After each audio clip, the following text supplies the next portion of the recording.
हाय दोस्तों, कैसे आप लोग? उम्मीद करता हूँ स्वस्थ होंगे, मस्त होंगे। साथियों, मैं Ranjeet Rao Mooknayak social welfare association का राष्ट्रीय सचिव। आप लोग देख सकते हैं यहाँ पे आज हमारा कार्यक्रम है।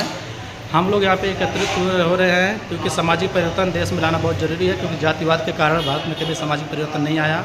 उस सामाजिक परिवर्तन को लाने के लिए यहाँ पे हमारे साहनी साहब संजय जायसवाल और अंधेरी के कुछ साथी उपस्थित हैं। यहाँ पे कार्यक्रम कुछ ही टाइम में शुरुआत होने वाला है।